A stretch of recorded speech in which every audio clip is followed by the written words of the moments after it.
Start. जय Hind sir. जय Hind. Sir आपने कहा था ना 1 महीने रीडिंग करने के लिए इंग्लिश। ठीक है, देखो यहाँ रीडिंग करने के लिए क्या नाम है बेटा तुम्हारा? अक्षत सिंह। अक्षत सिंह। अक्षत। अक्षत जब मेरे पास आया था तो उसने मुझसे कहा था कि सर मैंने कभी इंग्लिश बोली नहीं है और मैंने कभी कोई प्रैक्टिस ऐसी की नहीं और माहौल भी नहीं था।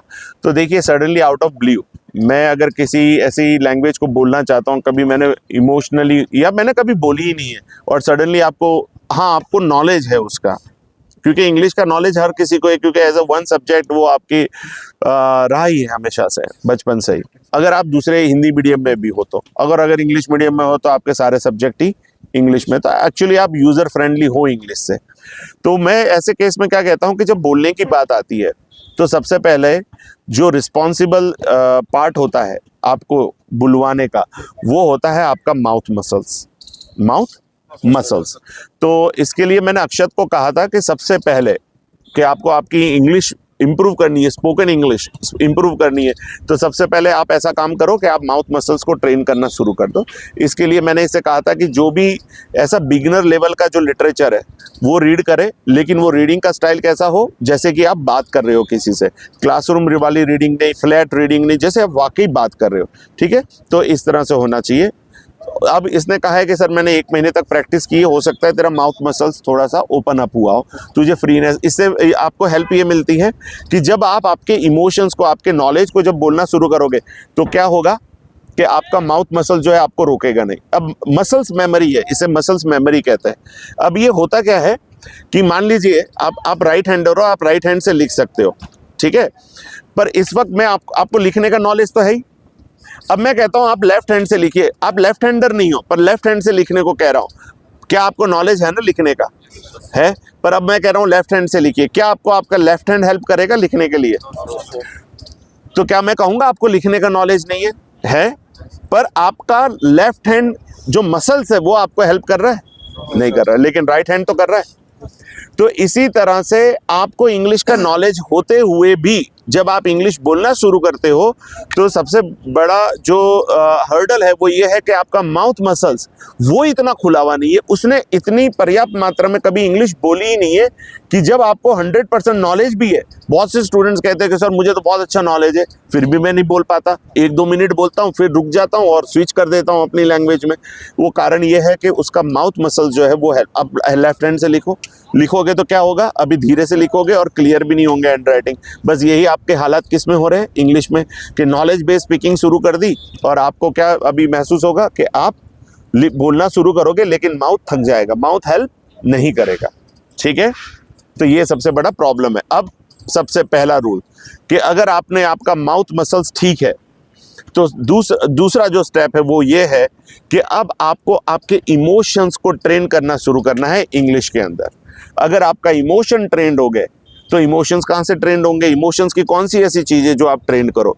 तो सबसे पहला रूल है जिसे मैं बोलता हूँ speaking out of your thoughts, speaking out of your thoughts. लेकिन इस चीज़ की श्योरिटी होनी चाहिए आपको कि आपको बेसिक इंग्लिश का नॉलेज होना चाहिए। अब बेसिक इंग्लिश में क्या क्या है, सबसे पहले वर्ब्स का नॉलेज। वर्ब्स की 4 फॉर्म होती है, for example go, went, gone and going. आप इधर अटकने नहीं चाहिए, आपको इसका नॉलेज होना चाहिए।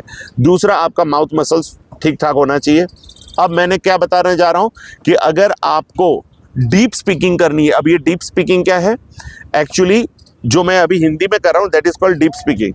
The same thing what I am going to speak in English, it is also going to be a deep speaking in English, where I am not thinking about a second, I am not conscious about that I am speaking in English. I am totally, awareness.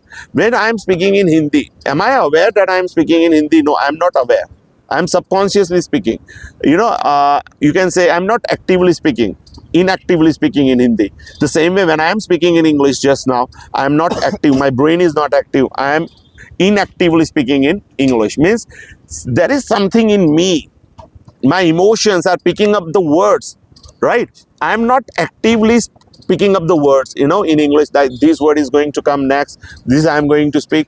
That is happening with most of the speakers. When they are speaking in English, they are speaking actively, they are speaking consciously. Are you getting my point? Yes, sir. तो आप लोग conscious हो जाते हो और आपको क्या convert करना है अपने आप को, आप सबकॉन्शियसली बोले, जैसे कि आप हिंदी बोल लेते, आपकी फर्स्ट लैंग्वेज बोल लेते, लेकिन क्या आप इंग्लिश ऐसे बोल पा रहे हो? नहीं बोल पा रहे। तो सबसे पहले माउथ मसल्स को डेवलप करना है थ्रू रीडिंग। पर अब आ जाते हैं कौन सी ट्रेनिंग, आप आपके इमोशंस को ट्रेन करने जा रहे हो। इमोशंस को ट्रेन करने के लिए आपको थॉट बेस्ड स्पीकिंग करनी पड़ेगी। कौन सी बेस्ड स्पीकिंग? अगर आप किसी सब्जेक्ट को प्रिपेयर करके बोलते हो, कोई भी आर्टिकल को, किसी भी चीज को, चाहे स्टोरी कोई, वो सब्जेक्टिव स्पीकिंग हो जाती है। तो आपको इमोशनली स्ट्रांग करने के लिए, इंग्लिश में आपके इमोशंस को स्ट्रांग करने के लिए आपको अब क्या बोलने जाना है ये समझ लीजिए। First, thought based speaking. Thought based speaking में आता है जो आपके अंदर पहले से ही समाया हुआ है, आपको बाहर से कोई चीज लाने की जरूरत नहीं है। तो सबसे पहले बेसिक चीज जो होती है वो होती है आपके, जैसे मैं अभी कहूं, जो आपके थॉट्स में ऑलरेडी इनबिल्ट है। मैं कहूं चलिए आज का रूटीन बोलना है आपको, सुबह से लेकर अभी तक का, तो आप में से कौन बोल सकता है? चलो तू बेटा, तू ही बोलना। नहीं, बैठा बैठा बेटा, वो माइक को पास में रखो। I get up early at morning at 5 o'clock. Then I fresh and then go to on ground for falling and then count student of gamma and then give counting and then go for self study. ठीक है, now you can see, जब ये English में बोल रहा है, क्या इसने ये जो भी चीज बोल रहा है कंटेंट, क्या इसने इसको प्रिपेयर किया पहले से? नहीं। थॉट्स आ रहे हैं और तू डायरेक्टली उस पर इंग्लिश अप्लाई कर रहा है। पर जैसे कि मैंने कहा था कि बेसिक ग्रामर का नॉलेज होना चाहिए। अगर ये चीजें धीरे धीरे इंग्लिश में बोलना शुरू कर रहा है तो इसके एक्चुअली इमोशंस डेवलप हो रहे हैं। लेकिन अभी कहाँ कुछ दिक्कत आ रही है? ग्रामर में। इसको बोलनी चाहिए थी वर्ब की सेकंड फॉर्म हर जगह। जैसे मैंने कहा था वर्ब्स अच्छे होने चाहिए फिलहाल कुछ चीजों में, तो यहाँ वर्ब की हर जगह कौन सी फॉर्म लगने वाली है? Second form. I woke up today at 5 o'clock in the morning.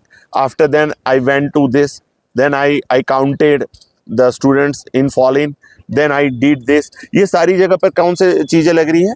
Second form. तो आप में से अब कौन ट्राई करना चाहेगा? इसने तो ट्राई किया और तुझे जवाब मिल गया, तो इसको दे दो माइक बेटा। अब स्टार्ट कहाँ से करना है एक बार? टुडे आई से। Today I woke up at 6:20 as I was ill as I am ill and I was not able to wake up in the morning. Little early louder. morning. And I freshened up and I ate my breakfast and went to my and ate my breakfast and went to classes at 7:20 and we started our classes at 7:20 for math class. It is about it was from ठीक है। 7:20 to Okay, 9 now o'clock. pass the mic to that boy. Same thing today.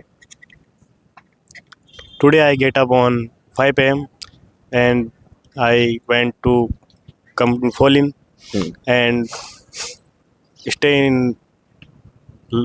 line and then doing to pray and then going to classes.